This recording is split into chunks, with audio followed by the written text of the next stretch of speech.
Nagngingit-ngit na naman ang showbiz world matapos kumalat ang balita na nagkakilala na raw sina Eman Bacosa Pacquiao at Andrea Brillantes, isang encounter na hindi raw basta simpleng hi and hello lamang, kundi nag-iwan ng matinding usap-usapan sa loob ng industry. Ayon sa source na unang naglabas ng chismis, naganap ang pagkikita nila sa isang private event na dinaluhan ng ilang rising stars at personalities mula sports at entertainment. Hindi raw inasahan ng marami na magtatama ang landas ni na Eman at Andrea, pero nang magsimula silang magkausap, doon na nagsimula ang bulong-bulungan. May nakapansin daw na tila muy attentive si Andrea kay Eman, lalo na nang ipakilala siya ng isang mutual friend.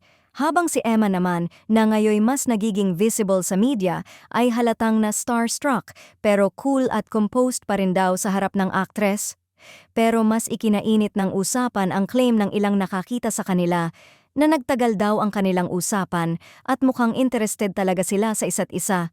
Hindi raw ito simpleng small talk, parang may spark, ayon sa ilan. May nagsasabi rin na si Andrea raw ang nag-initiate ng conversation tungkol sa boxing dahil curious siya sa upcoming plans ni Eman at sa pagkakaroon nito ng sariling pangalan sa sports world.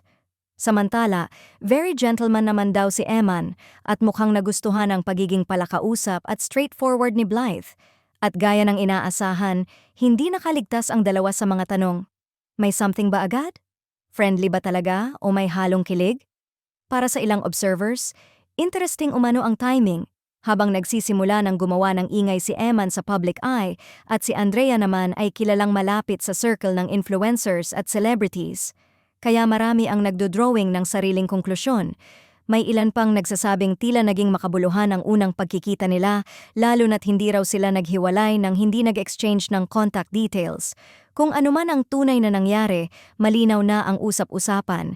May bagong unexpected duo na naman bang binubuo ang universe? Or ang mga netizens lang ba ang malikot ang imahinasyon?